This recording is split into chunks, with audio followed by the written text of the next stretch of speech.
नमस्कार, मी सुहासिनीच किचनमध्ये आपण नेहमीच भेटत असतो. पण मी आज एक गोष्ट शेअर करणार आहे तुमच्याबरोबर. आपल्या महाराष्ट्राच्या खाद्य संस्कृतीची परंपरा जशी अगाध आहे, तशीच प्रत्येक ऋतूमध्ये येणाऱ्या सणांची आणि श्रावण महिन्यातला प्रत्येक दिवस आपण कोणता ना कोणता सण म्हणूनच साजरा करत असतो. लग्न झाल्यानंतर पहिली 5 वर्ष श्रावण महिन्यामधील प्रत्येक मंगळवारी मंगळागौरीची पूजा केली जाते आणि 5व्या वर्षी शेवटच्या मंगळवारी उद्यापन केलं जातं. नवविवाहित महिला सकाळी स्नान करून 16 वस्त्र घालून ब्राह्मणांना बोलावून मंगळागौरीची पूजा करतात. मंगळागौरी म्हणजे पार्वती आणि बाजूला शंकराची पिंडी ठेवून ही पूजा केली जाते.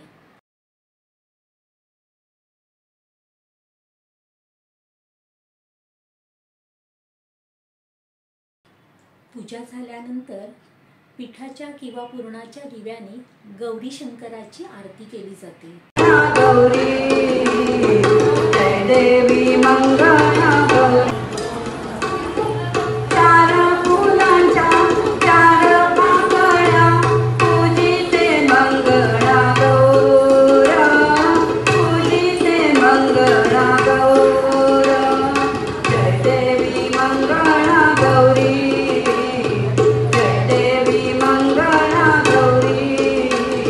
नंतर ब्राह्मणाकडून मंगळागौरीची कथा ऐकतात.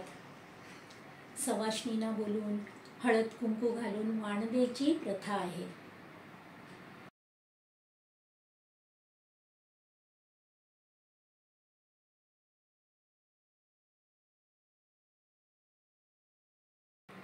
गाणी गाऊन खेळ खेळून हा सण साजरा केला जातो.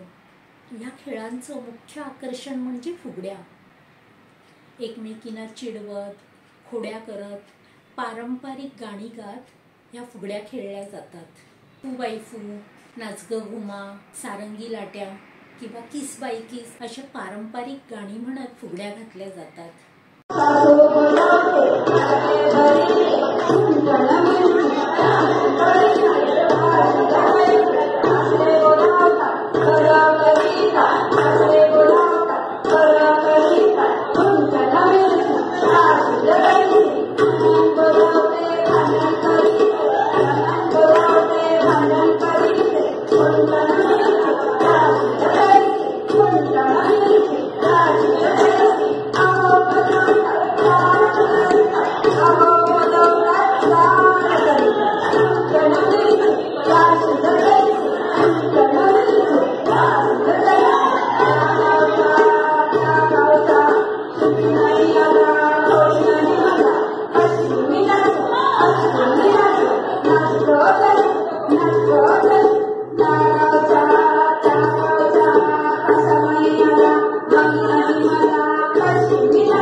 पेहराव पाहाल तर भरजरी नऊवारी साडी, पारंपरिक दागिने, नाकामध्ये नथ, जणू काही सगळ्याच गौरी.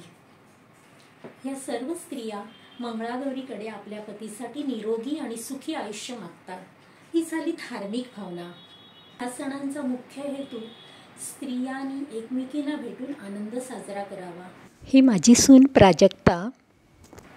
माझ्या सुनेच्या मंगळागौरीचा प्रोग्राम कालच साजरा झाला. असे आनंदाचे क्षण आपल्या YouTube परिवारासोबत शेअर करावे असं मनापासून वाटलं, म्हणून हा व्हिडिओ केला. आणि त्याचबरोबर ह्या गोड सणांची परंपरा आपण पुढच्या पिढीलाही दिली पाहिजे. माझा हा व्हिडिओ तुम्ही पाहिलात त्याबद्दल मनापासून आभार.